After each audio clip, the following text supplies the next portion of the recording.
Assalamualaikum, selamat pagi masyarakat cerdas hukum. Bagaimana kabarnya hari ini? Tetap sehat, tetap semangat, dan tetap cerdas hukum ya. Di dunia hiburan, khususnya di dunia entertain Indonesia, tak jarang kita sering melihat aktor atau aktrisnya yang memerankan peranan orang dewasa yang tidak sesuai dengan usianya, alias ia masih anak-anak.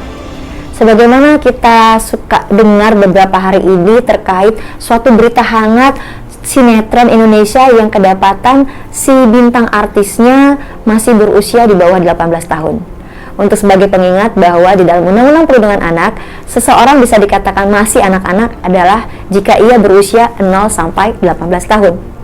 Nah, terkait mempekerjakan anak-anak khususnya di dunia hiburan nih, bagaimana hukum Indonesia mengaturnya? Khususnya di Undang-Undang Ketenagakerjaan ya. Lalu, apakah itu termasuk dalam eksploitasi anak? Dan ada pertanyaan nih, apakah bisa dimasukkan ke dalam kategori eksploitasi anak jika si anak sendiri tidak merasa dieksploitasi? Justru sebaliknya, ia merasa senang dengan kegiatan itu. So, ayo kita bahas soal ini di kegiatan penyuluhan elektronik kali ini ya. Dan mudah-mudahan kita bisa membahasnya walaupun dengan waktu yang singkat, tapi tetap padat dan jelas.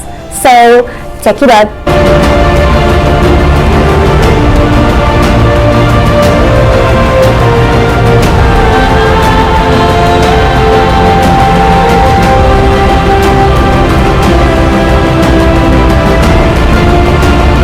Berbicara mengenai hubungan pekerjaan, khususnya di dunia hiburan, tentunya ada beberapa pihak yang terlibat dalam hal ini, yaitu pengusaha dan pekerja. Dan pekerja itu kita maksudkan adalah anak-anak. Hal ini juga diatur dalam pasal 1 angka 5 Undang-Undang Ketenagakerjaan, di mana hubungan pekerjaan antara pengusaha dan si pekerja ini disebut sebagai hubungan kerja. Nah, untuk bisa dikatakan hubungan kerja yang diakui oleh negara, ia harus memenuhi beberapa syarat. Salah satunya yaitu adanya pekerjaan yang diperjanjikan. Dan pekerjaan tersebut tidak bertentangan dengan ketertiban umum, tidak bertentangan dengan kesusilaan, dan tentunya tidak bertentangan dengan peraturan perundang-undangan. Apabila tidak terpenuhi hal seperti itu, maka bisa dikatakan batal demi hukum. Hal ini juga diatur dalam Undang-Undang Cipta Kerja, undang-undang yang baru saja disahkan di tahun 2020 kemarin. Juga diatur pula dalam Peraturan Komisi Penyiaran Indonesia tahun 2009 tentang standar penyiaran. Betul sekali, berdasarkan pasal 68 Undang-Undang Ketenagakerjaan, seorang pengusaha itu sangat dilarang untuk mempekerjakan anak-anak. Tetapi di dalam pasal 69 juga ditegaskan bahwa seorang yang berusia 13 sampai 15 tahun itu boleh dipekerjakan oleh pengusaha, asalkan pekerjaan itu masuk dalam kategori ringan, sepanjang tidak mengganggu perkembangan fisik, mental, dan psikologisnya. Selain itu, adanya wujud hubungan kerja yang jelas, tidak boleh asal-asal atau sesuka-suka hati si pengusaha. Dan tentunya selain itu harus mendapatkan upah yang sesuai dengan ketentuan yang berlaku.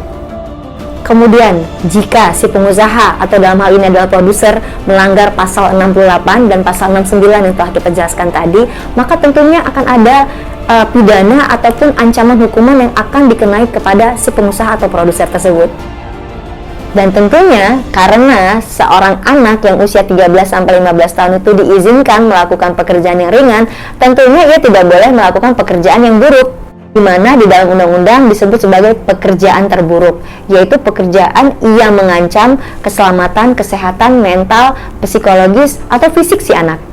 Dan jika bagi si pengusaha atau si produsen itu tetap memaksakan memberikan pekerjaan terburuk itu kepada si anak, maka akan ada ancaman pidana bagi mereka, yaitu akan diancam dengan pidana penjara minimal 2 tahun dan maksimal 5 tahun, dan atau pidana denda minimal 200 juta dan maksimal 500 juta rupiah. Lalu berkaitan dengan eksploitasi anak, tentunya kita tidak bisa terlepas dari Undang-Undang Perlindungan Anak, di mana seorang anak yang masih di bawah pengasuhan orang tua, wali, ataupun pihak-pihak lain yang diakui oleh hukum, tentunya berhak untuk mendapatkan perlindungan dan keselamatan dari perlakuan eksploitasi. Salah satunya eksploitasi ekonomi ataupun eksploitasi seksual, sebagaimana diatur dalam pasal 13 ayat 1 Undang-Undang Perlindungan Anak. Dan itu artinya bagi si pengusaha atau produsen yang tetap mempekerjakan seorang anak di dunia entertain itu masuk dalam kategori eksploitasi ekonomi, maka ia akan diancam dengan pasal 88 Undang-Undang Perlindungan Anak. Oke, berbicara mengenai kegiatan dunia entertain atau hiburan, ternyata ada standar-standar yang harus dipenuhi dan dipatuhi oleh lembaga penyiaran ataupun orang-orang yang terlibat di dunia hiburan. Hal ini juga diatur dalam peraturan Komisi Penyiaran Indonesia. Salah satunya dengan tetap memperhatikan norma kesopanan dan kesusilaan dengan tetap menjunjung tinggi keberagaman, entah keberagaman agama, suku, budaya, ataupun jenjang ekonomi. Itu yang paling penting adalah dilarang untuk menayangkan adegan atau percakapan yang ada unsur-unsur pornografi atau seksualnya.